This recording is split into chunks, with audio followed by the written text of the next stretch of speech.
Blaire Whitcomb looked at my empty field and laughed like I had bought a piece of land that meant nothing. She told me the association was the only reason this neighborhood was worth living in, and that all I did was let weeds grow and drag everybody's property value down with me. 3 days later, Blaire sent me a written notice ordering me to build a fence along what she called the community boundary. I did not argue with her. I hired a licensed surveyor named Graham Keene, and when Graham drove the last stake into the ground, he looked at the association pool, checked his instrument one more time, and asked Blaire a question. Did she know that 30% of that pool was sitting on my land? If you enjoy stories where an arrogant board gets corrected by nothing more complicated than the truth, stay with me all the way to the end, because the paperwork is where this one really turns. My name is Calvin Rooks. I am 47 years old, and for most of my working life I managed civil infrastructure projects, which is a polite way of saying I spent 2 decades standing in mud with a set of drawings, arguing with people about where things actually were versus where somebody assumed they were. That job teaches you a specific kind of patience. It teaches you that almost every expensive disaster starts with a person who was absolutely certain about something they never bothered to verify. So when I bought 5 acres of open field behind a subdivision called Silver Pines Estates, the first thing I did was read every page of the transfer file, twice, before I ever walked the ground. From the road, that field looks like nothing. It is grass that has not been mowed in a while, a scattering of old cottonwood trees along the low western edge, and one small storage shed near the middle with a metal roof that ticks in the heat. There is no house. There is no driveway worth the name, just a gravel track that turns to mud in spring. Anyone driving past would see an empty lot and assume the owner either inherited it or made a mistake. I understand why people think that. Empty land looks like a question that has not been answered yet. But I did not buy it by accident, and I did not buy it because it was cheap. I bought it because I had spent months reading county documents that most people never open. The parcel existed long before Silver Pines was ever platted. It was carved out of a larger agricultural holding back in the 1960s, and it kept its own legal description the whole way through, surviving 3 owners and one long stretch where nobody did anything with it at all. That history mattered to me. A parcel that predates the subdivision beside it is a parcel whose boundaries were established by something older than the subdivision's assumptions. When I signed the closing papers, I told the seller only that I planned to hold it for a while. That was true. It just was not the whole truth, and there was no reason yet to explain the rest. Blaire Whitcomb found me in my first week. I was walking the north edge with a printed copy of the plat when a large white sport utility vehicle came up the gravel track faster than the gravel track deserved and stopped about 10 feet from me. The window came down. A woman in her early 50s looked out at me with the expression of somebody who has already decided how the conversation is going to end. Silver hair cut sharp at the jaw, sunglasses she did not take off, a blazer that did not belong within a mile of a field. She did not say hello. She did not tell me her name until after her first sentence, which was, "How long are you planning to leave it looking like this?" I told her good morning because I was raised properly, and I asked who I was speaking to. She said she was Blaire Whitcomb, president of the Silver Pines Estates Homeowners Association, and that the residents had invested millions of dollars in maintaining the character and value of the community. She said the view from behind the pool and clubhouse used to be tidy, and now it looked cheap.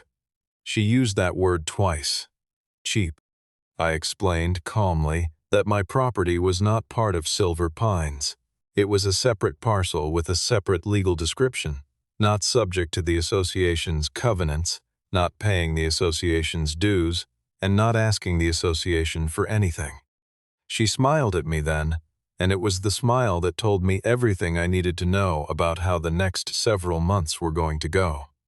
"You may not be in the association, Calvin," she said, but you still have to live next to us." The way she used my first name was the part that landed. She said it the way a person says a word to a child who has not been following along.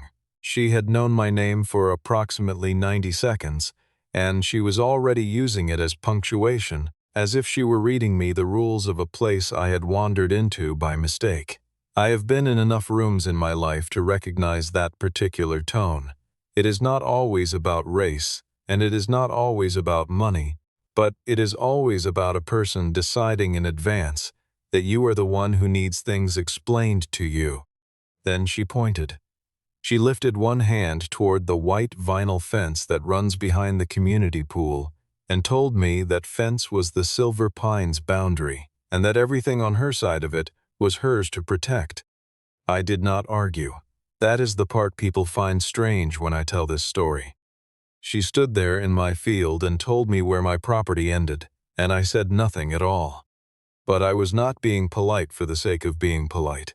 I was looking, because that fence was not straight. It ran clean and true along the eastern stretch, exactly the way a builder's crew would set it, and then, right around the pool enclosure, it bellied outward. It curved into the open grass, made a shallow arc maybe 200 feet long, and then straightened again on the far side, as if nothing had happened. If you were standing at the pool, you would never notice. If you were standing where I was standing, on the low ground looking back with a plat in your hand, it looked like exactly what it was. It looked like a fence that had been built around something, rather than along something. Blaire put her window back up most of the way. Before she pulled out, she leaned toward the gap and said one more thing. "Sooner or later," she said, "you are going to have to put up a fence in the right place." I watched her drive off, and I looked at that white arc behind the pool for a long time. That, I thought, is exactly what I intend to check. The letter came 8 days later, and it did not read like a request from a neighbor. It read like a citation. It arrived in a windowed envelope with the Silver Pines Estates logo in the corner, and across the top in bold capital letters, it said Notice of Violation. Below that was a list. I was instructed to mow the entire acreage down to a height the association specified in inches. I was instructed to remove certain construction materials stored near my shed, which were 3 pallets of pavers and a stack of treated lumber sitting on my own property doing nothing to anyone. I was instructed to erect a boundary fence of approved material and approved color within 60 days. I was instructed to keep trucks and heavy vehicles away from the area adjacent to the pool amenity, and I was instructed to observe a setback distance that the association had, apparently, determined on its own. At the bottom was a line about escalating remedies and the association's right to pursue enforcement. I read it 3 times, not because it was complicated, but because I wanted to be certain I was not misreading the sheer confidence of it. There was no acknowledgement anywhere in that document that I was not a member. No conditional language, no if applicable. It was written to me exactly the way it would have been written to a homeowner on a lot inside the subdivision, someone who had signed covenants and paid dues, and agreed to be governed. I called the number on the letterhead. Blaire answered on the 3rd ring, and she sounded pleased that I had called, which told me she had expected me to. I asked her one question, and I asked it without any heat in my voice. Under what authority does the association issue a violation notice to a parcel that is not in the association? There was a pause, and then she said, "Let us not turn something simple into a legal battle." "That is not an answer," I said. She started talking about how long the association had been maintaining standards in the area. "More than 10 years, she said. She said the residents had built something and I had arrived last month, and that there was a way things were done here that predated my purchase. She said the word community about 5 times in 90 seconds. She never once addressed the actual question. So I brought up the title. I told her I had the recorded deed, the legal description, and the chain of transfer going back before Silver Pines was platted, and that none of it placed my land inside her jurisdiction. She cut me off in the middle of the sentence. "I think," she said, "that you are overestimating the value of that field." I want to be precise about why that line stayed with me. It was not the insult. I have been insulted better by people with more imagination. It was that she thought it was a counter-argument. I had raised a question of recorded title, and her response was to comment on the worth of my property, as if my legal standing were something that scaled with the market value of my grass. In her mind, those two things were connected. Land that looked valuable came with rights. Land that looked empty came with obligations. She did it again before the call ended, too. She said, "I am sure this is all more complicated than you expected, and I am happy to walk you through it." Walk me through it. A woman, who could not name the instrument that gave her authority over my property, was offering to explain property to me. That was the whole shape of Blaire Whitcomb, right there in one sentence. I did not raise my voice. I have found that raising my voice mostly gives the other person something to talk about later instead of the thing they should be talking about. Instead, I thanked her for her time, hung up, and sent an email to the association's official address with a copy to the management company. The email was 4 lines long. It said that I had received a notice of violation regarding property that is not subject to association covenants, and it requested, politely, that the association provide the legal survey or recorded instrument it was relying upon to establish the boundary line referenced in that notice. 2 days later, I got a reply with an attachment.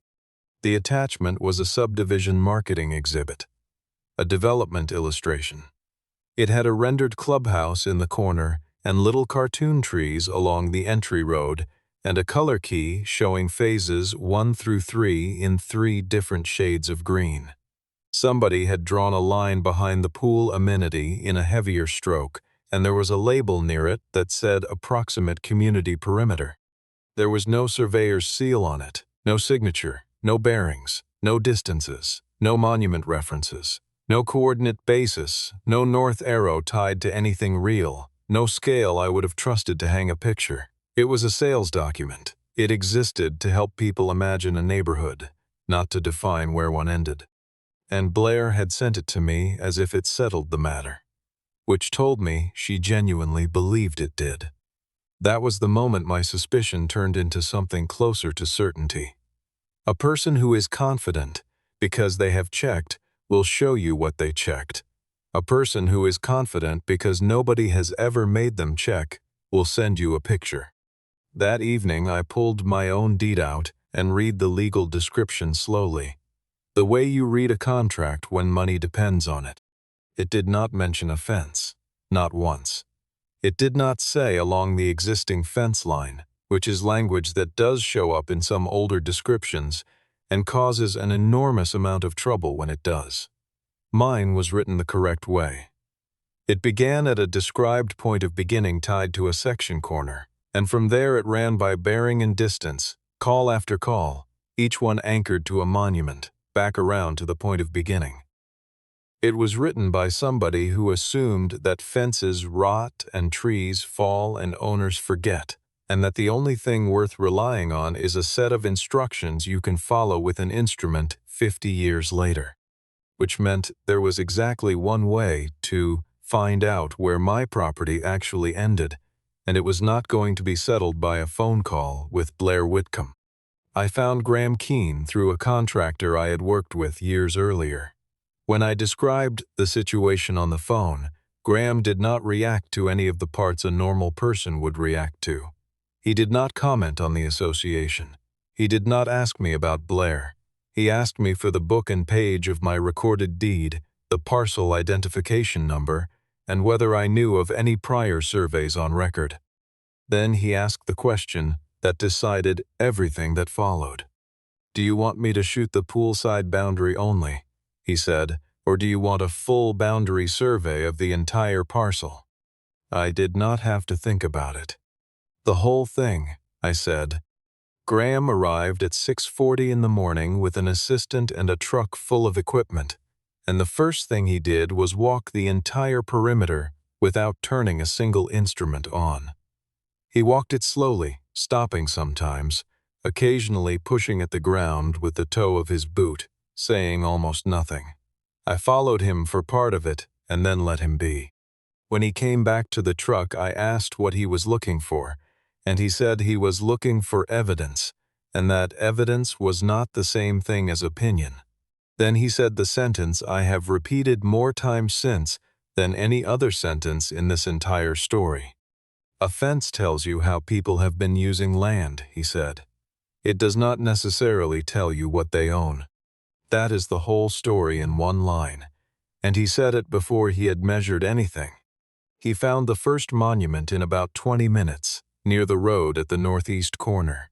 It was an iron rod with a plastic cap, sitting almost flush, and when he cleaned the cap off, there was a registration number stamped into it that matched a survey filed decades earlier. He was visibly pleased in the smallest possible way, which for Graham meant he said, "Good," one time. The second corner took most of the morning. It was in the low ground at the western edge, in among the cottonwoods, buried under years of leaf litter and a mat of honeysuckle that had grown into a solid wall. They cut into it with a handsaw. They probed the ground in a grid with a steel rod, listening for the ring. Around 11 in the morning, the assistant made a sound, and Graham crouched down and dug with his hands, and there it was, a capped rod 11 inches below grade with the same registration number as the first. 2 original monuments. That is when Graham stopped being careful about maybe and started being careful about exactly. They set the instrument and began retracing the legal description, call by call, driving a lath with orange flagging at each point along the way. I stood back and watched the line take shape across the grass, and I did not need a degree to see what was happening. The line was not following the fence. At the eastern end it was close, 2 feet, 3 feet, the kind of difference you would expect from a builder's crew setting posts by eye. But as the flags marched west toward the pool, the gap opened, 6 feet, 10 feet, and then the white fence began its arc outward, and the line of orange flags went straight, and the space between them grew into something you could park vehicles in. 20 feet, then more. Blaire found us a little after 2 in the afternoon. She came around the end of the pool enclosure on foot this time, moving fast, and she started talking before she was within normal speaking distance. "What exactly are you people doing out here?"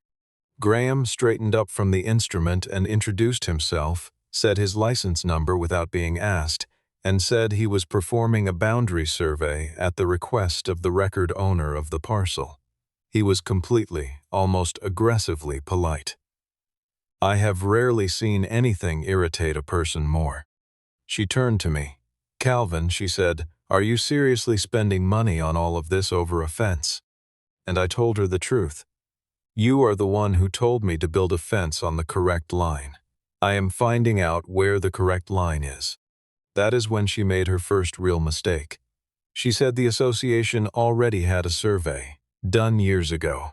Everything had been confirmed at that time. Graham asked, very pleasantly, whether he could see a copy. He said it would genuinely help him, that if there was a prior survey of record, he was professionally obligated to consider it, and that it might resolve the question quickly for everyone. She said she would have to look for it.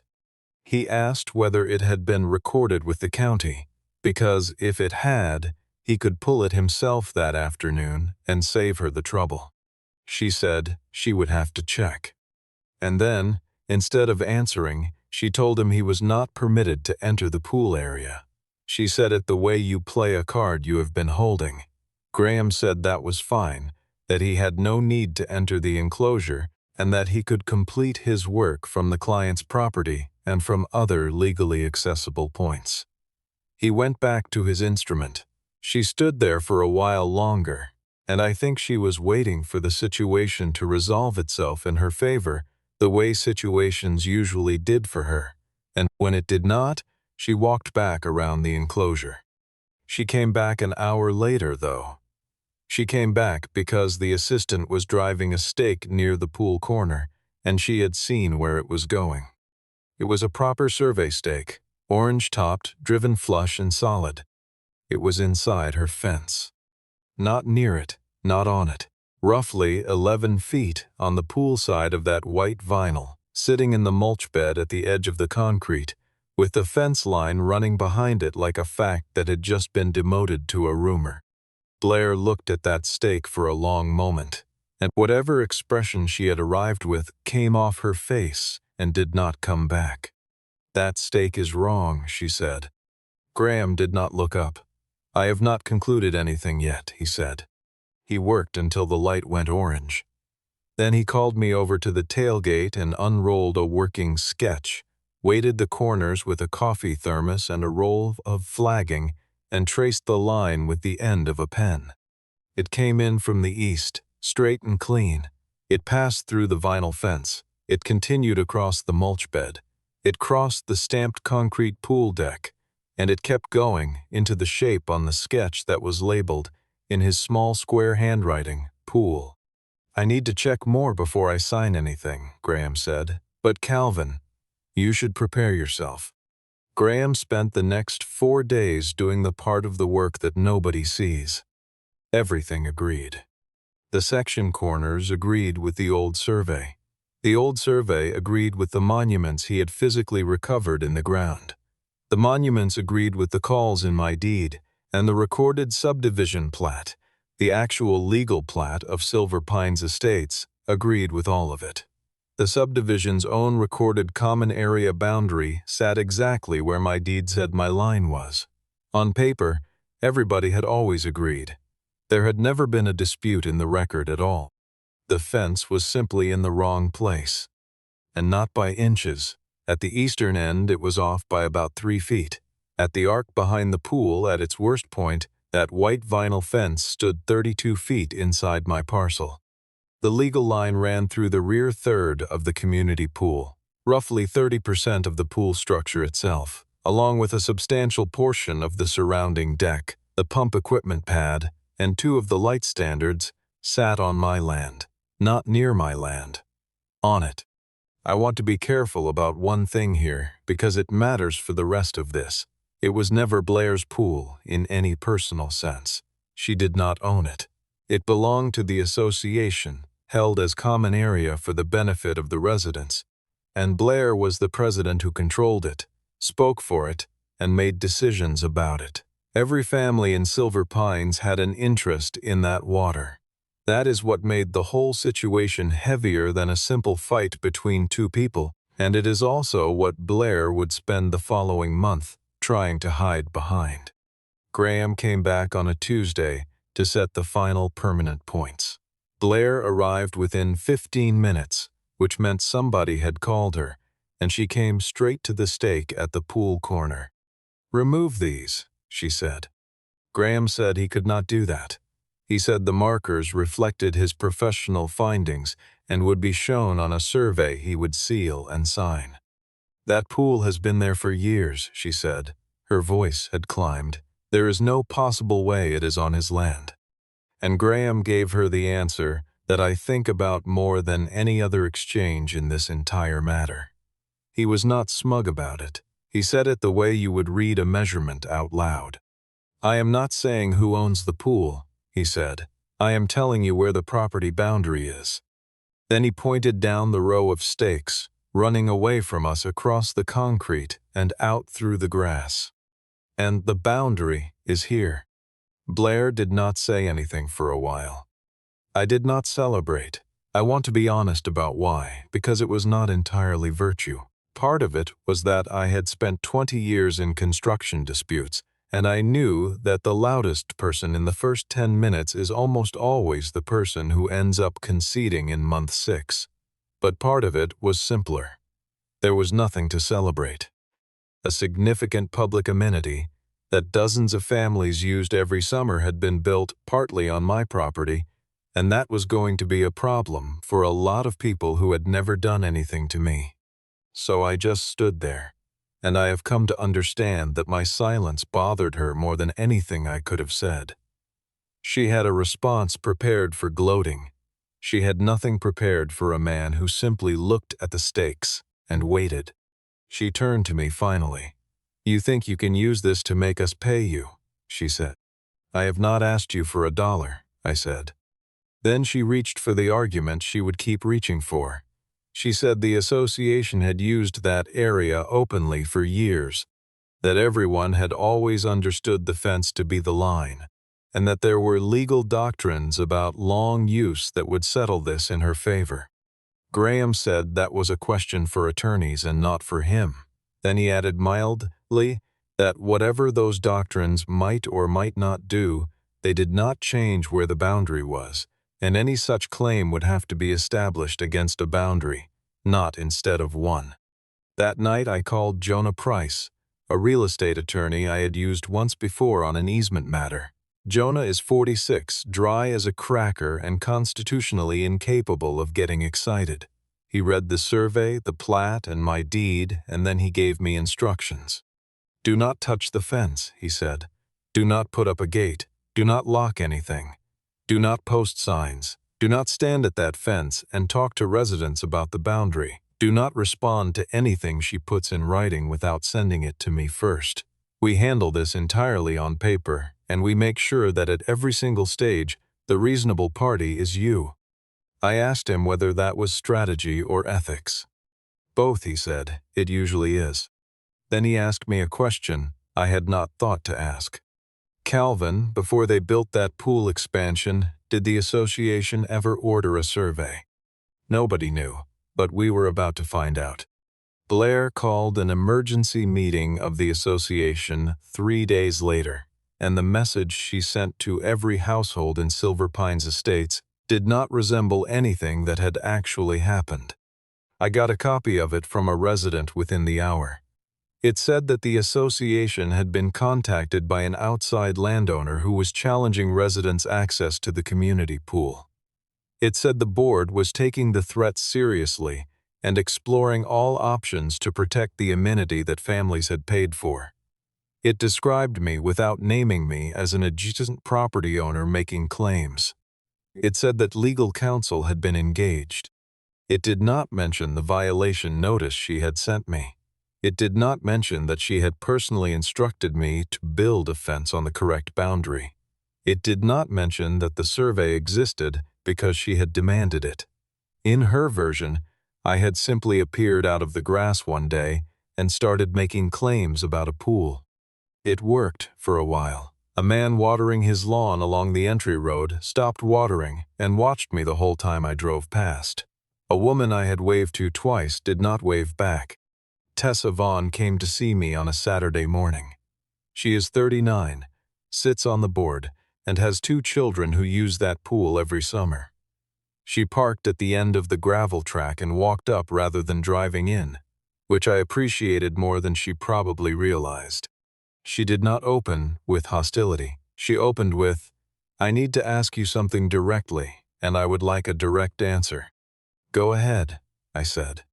"Are you actually planning to make the association tear down the pool?" I said no. Then I said, "But I would like to show you how this started, because I do not think you have seen it." I brought out the file.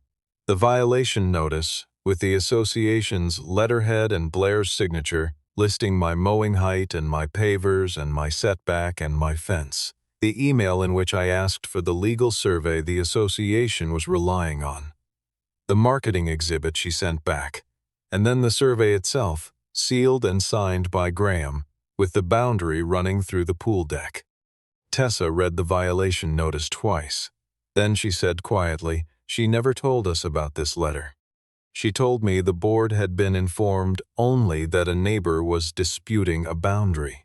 Nobody had mentioned that the association had first asserted authority over land it did not govern, or that the association had ordered me to build a fence on a line, and that the survey had come out of that order." I told her what I wanted her to hear. "I did not buy this land to fight with you," I said. "My children are grown, and I do not have a personal opinion about your pool. But I am also not going to sign a piece of paper turning my property into association property because Blaire does not like what the measurements say. She sat with that. Then she asked what happened next, and I told her honestly that my attorney was sending a letter and that I would rather she heard it from me first. Jonah's letter went out the following week, and it was 3 pages of almost aggressively boring language. It requested that the association cease making representations regarding a boundary line it had not established by survey. It enclosed a copy of Graham's sealed survey, and it made 4 document requests, all construction records for the pool and pool expansion, any survey in the association's possession relating to the common area's rear boundary, all permits issued for the amenity expansion, and all board minutes and correspondence relating to the approval of that expansion. The association's attorney responded 11 days later. The response was short, and its central assertion was that the survey obtained by the adjacent owner may contain errors and that the association reserved the right to obtain its own. I sent that letter to Graham expecting him to be annoyed. He was not annoyed at all. He said that was a completely normal thing for the other side to say, and that the correct response was not to argue, but to make it impossible. So he prepared a package, field notes, photographs of both recovered monuments in place with the registration numbers legible on the caps, coordinate values for every point he had set, closure calculations showing an error so small it was effectively 0, references to the recorded plat by book and page, and his seal on every sheet. Then he added 1 line in his transmittal note. He said the association was welcome to hire any licensed surveyor it wished, and that he had left every monument in place so that whoever they hired could check his work directly. They never did hire anyone, not once in the entire matter. Meanwhile, the county records request came back, and that is where things stopped being about a fence. Miles Dorsey, 58, runs building records for the county, and he is one of those civil servants who is genuinely delighted when someone asks him to go into the old files. He found the permit for the pool amenity expansion without much trouble. The project had been done about 6 years before I bought my land, and it was substantial. They had extended the pool at the rear, added the wide stamped deck, relocated the equipment pad, and moved the perimeter fence outward to enclose the new area. The permit file included a site plan, and on that site plan in the general notes was a line that Miles read out loud over the phone twice because he could hear that I had gone quiet. Property boundary to be verified prior to construction. There was no verification attached, no boundary survey, no surveyor's certification anywhere in the file. The note had been written, the permit had been issued, and then somebody had simply built. And on the association's project authorization form, in the file, under the signature line for association officer, was Blaire Whitcomb's name. She had been president when that expansion was approved, which mattered because she had told me, in our second conversation, that she had nothing to do with the construction of the pool and had inherited the situation from people who came before her. Miles was still turning pages while I was absorbing that. Then he said, "There is one more document in here you are going to want to see." It was an invoice from a surveying company, billed to the association, dated 4 months before the pool expansion permit was issued. The invoice was for something called a partial reconnaissance and boundary evaluation, and the amount was $850. Small money. The kind of small money that gets approved without discussion and then forgotten. But there was an attachment referenced on the invoice, and Miles found it 2 folders over because someone years ago had filed it in the wrong place. It was a 1-page memorandum from that surveying company to the association, and it was not a survey. It was a warning. The memorandum said that the firm had performed a preliminary reconnaissance of the common area's rear boundary and had been unable to recover the controlling monument at the western corner. It said that the existing rear fence appeared to deviate from the platted common area boundary and should not be relied upon as a property line. and it recommended in language that was polite but entirely unambiguous that the association obtain a full boundary survey with monument recovery before undertaking any permanent improvements in that area. $850 had bought the association exactly the right answer 6 years ago, and they had not acted on it. Instead, the contractor had used the existing fence and the development exhibit as his reference, which is a completely understandable thing for a contractor to do when the client tells him the boundary is settled. And that is how the pool ended up 32 feet inside somebody else's property. Blaire's response, when the board raised it, was that the memorandum had been addressed to the property management company and not to her, and that she had never seen it. Jonah requested the board's archived email, which the association's management company maintained and which the board, by a majority, agreed to produce. It took 9 days. There was a forwarded message. The memorandum was attached. Blaire was in the recipient line, and below it her reply, sent 1 day later, 6 years ago, to the property manager and 2 other board members. 9 words. We do not need another survey. Use the existing fence line. I did not feel triumphant when I read it. I felt something colder and more tired than that. Because it was not fraud. Nobody had forged anything or hidden anything or stolen anything. It was just a person who was certain, being certain, in writing, about a thing she had been explicitly told she should verify. And then 6 years later, that same certainty had come up my gravel track in a white sport utility vehicle to tell me my grass was too tall. Tessa was the angriest person in the room when the board reviewed it, and it was not about the pool. She said what made her furious was that Blaire had been spending association money on legal fees and spending the neighborhood's goodwill on a public campaign against me, all to defend a decision Blaire herself had made and never disclosed. Every family in Silver Pines had been recruited into protecting a 9-word email they had never seen. The board scheduled a special session, and I was invited to attend with Jonah and Graham. It was held in the clubhouse, folding chairs and a whiteboard, maybe 30 residents in the back. Blaire ran it from the head of the table, with a leather folder in front of her that she never opened. She spoke at length about the association's obligation to protect community assets. Then she turned to me and asked, in a tone pitched for the room rather than for me, "How much do you want?" I let the question sit for a second. "You still think this is about money," I said. Then I put 6 documents on the table, one at a time, and named each one as I set it down. My recorded deed. The certified boundary survey, sealed and signed. The recorded subdivision plat for Silver Pines Estates, which agreed with my deed. The county permit file for the pool expansion, including the note requiring that the boundary be verified. The memorandum from the association's own surveyor recommending a full boundary survey before construction, and the forwarded email with her reply. I did not raise my voice.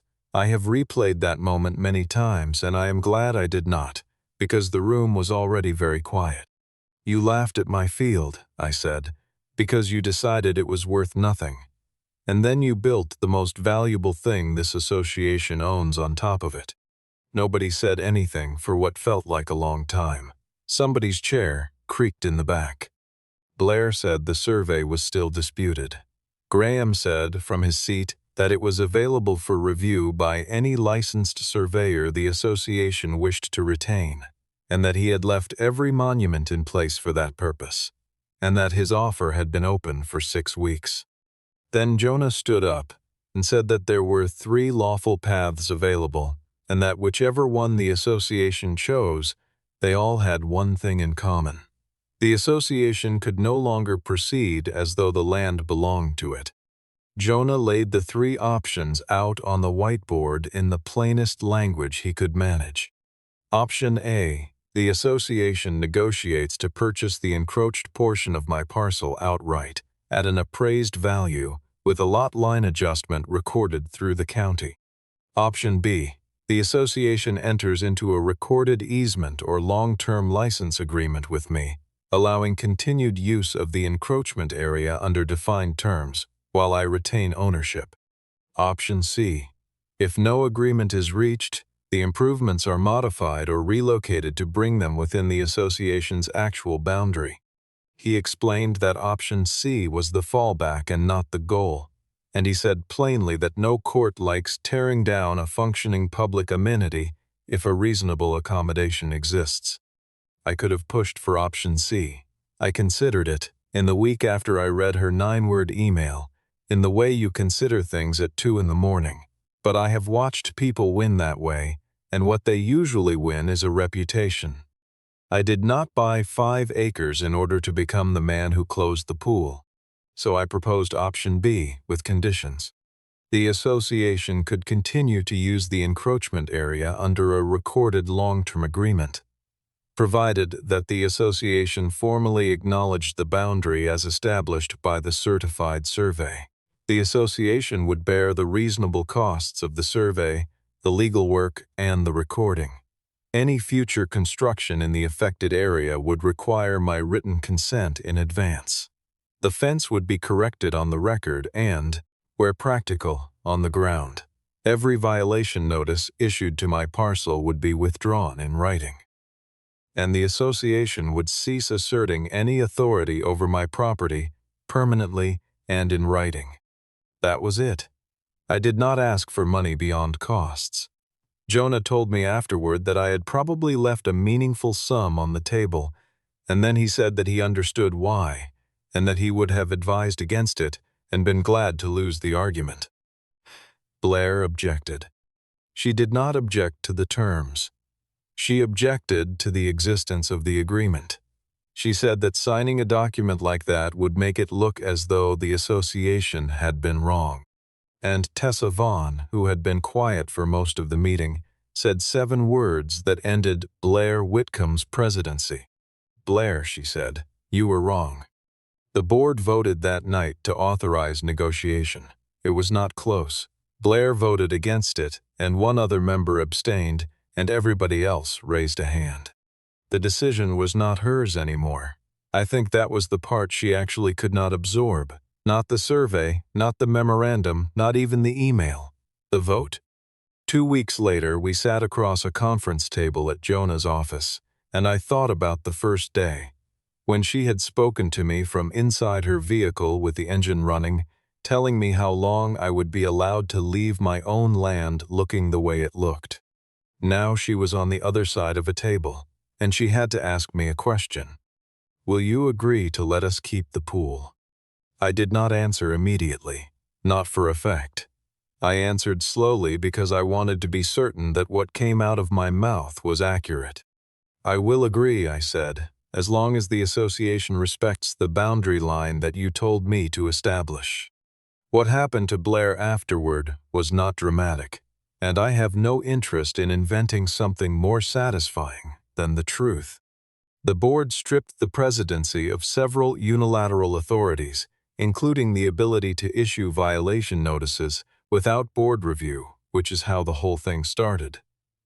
They ordered an internal audit of the amenity project finances, not because anyone believed money had been stolen, but because nobody could any longer say what had been reviewed and what had simply been asserted. Tessa moved to hold an early election for the president's seat. Blaire resigned before the vote.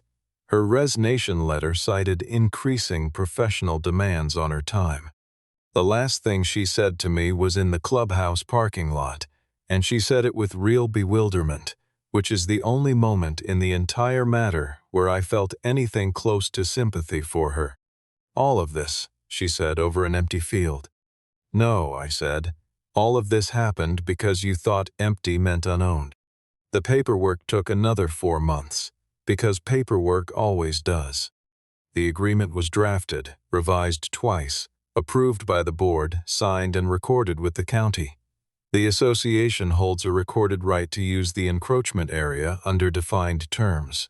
I hold the title. Graham set permanent monuments with his cap on them at every corner and at 2 intermediate points along the disputed run, and the corrected boundary is now shown on a survey of record that anyone can pull, which means the next owner of my land and the next board of the association will never have to have this conversation.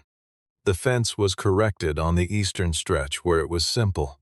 Around the pool, it stayed where it was, which is what the agreement contemplates, and there is now a small brass marker set flush in the concrete of the deck. I have watched children step over it 100 times without ever looking down. No more violation notices. No association contractors driving across my grass to reach the equipment pad, which used to happen constantly and which I only learned had been happening after all of this began. Nobody telling me how tall my grass is permitted to be. Tessa Vaughn is the association president now. She called me the week after she took the seat, not about the boundary, but to ask whether I would object to the association planting a screen of arbor vitae along their side of the corrected fence line. She asked. That was the whole difference, and it took about 11 seconds. I do not believe the association was the villain. Most of those people are exactly what they appear to be, families who paid dues and wanted a clean pool and no drama. The association had been used. Blaire had used its letterhead, its legal budget, its meeting agenda, and its residents' trust to defend a 9-word decision she made 6 years earlier and never disclosed. That is not an institution failing. That is a person using an institution as armor. As for the field, I never did explain to Blaire why I bought it, and she never asked, which I have always found to be the most complete summary of her available. I bought it because I read the county's long-range transportation plan about 18 months before it went to public comment. There is a service road corridor programmed for the east side of the county, and the preliminary alignment brings it within about a quarter mile of my western boundary. I spent months on it. I drove the corridor. I read the traffic studies.